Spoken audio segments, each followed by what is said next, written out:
kelompok 3 ingin membuat video terkait materi sholat untuk memenuhi tugas ujian tengah semester mata kuliah karakter keislaman. Kami mahasiswi pendidikan guru sekolah dasar dari semester 2.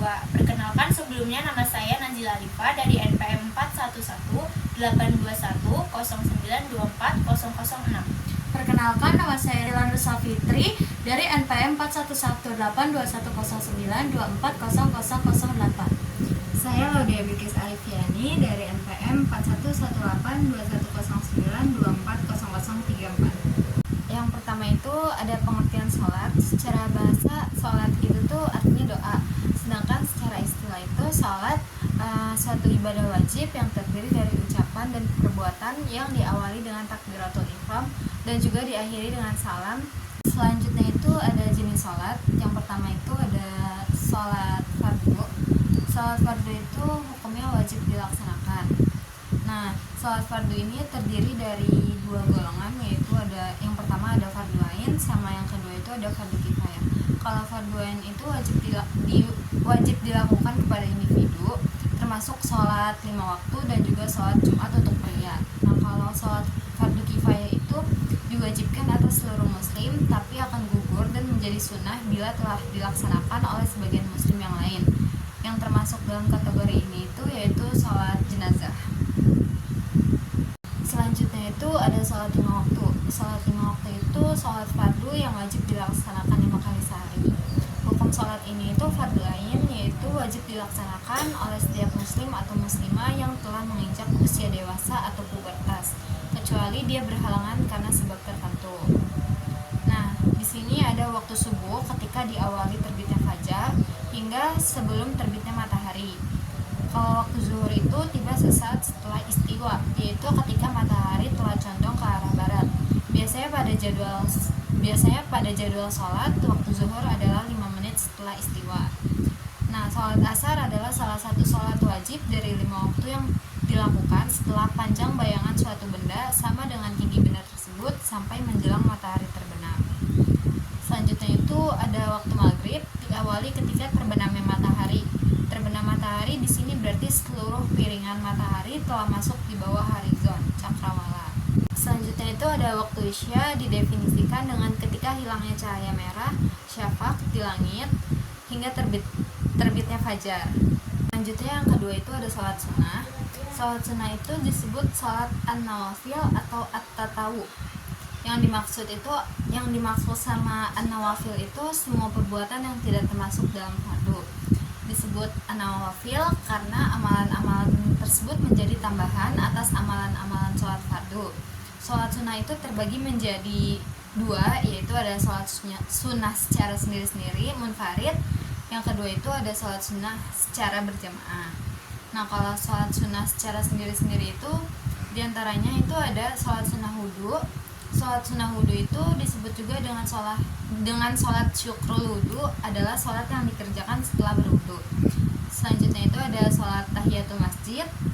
Sholat yang dilakukan sebagai penghormatan terhadap masjid, dilakukan oleh orang yang masuk ke dalam masjid sebelum ia duduk, dikerjakan 2 rakaat.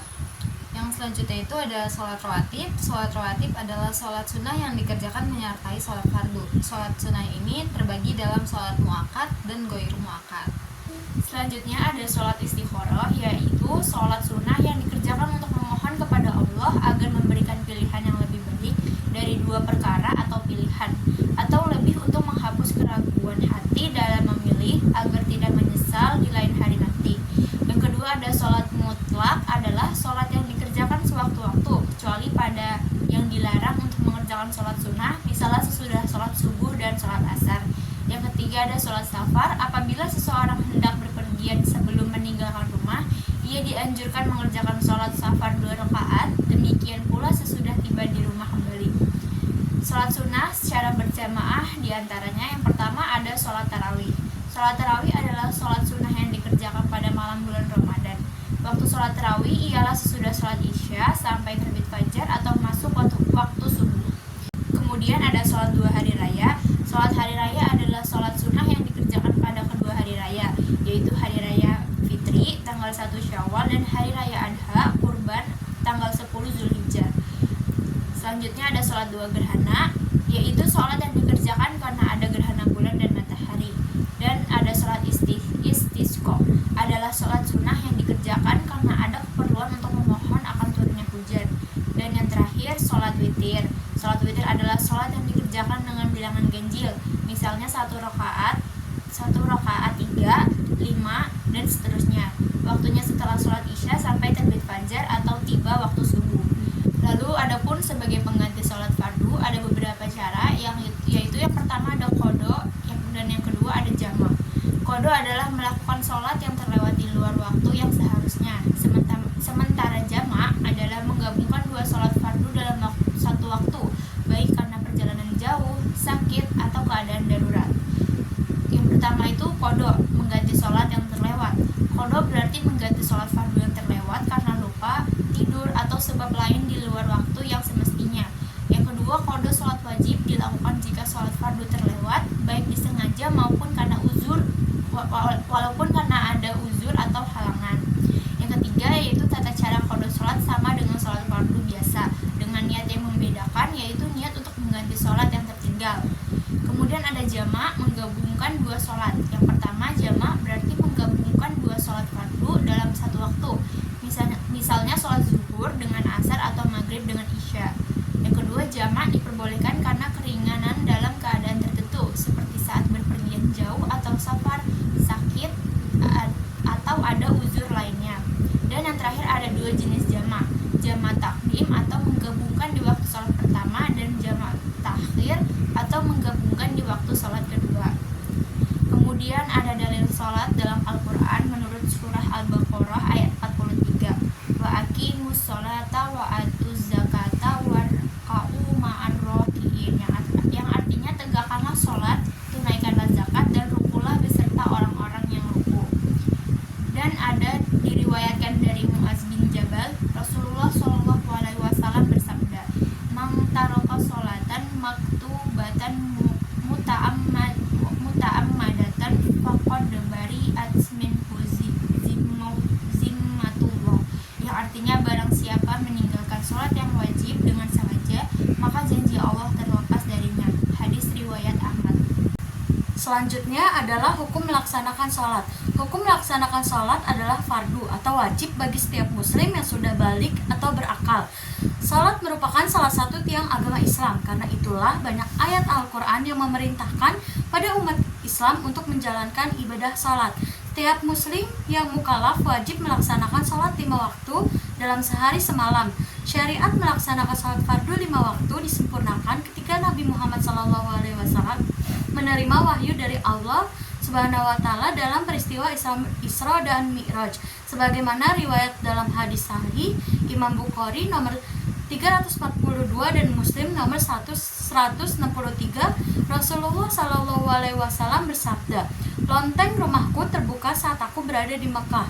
Kemudian Jibril turun. Ia memegang tanganku dan mengangkatku ke langit.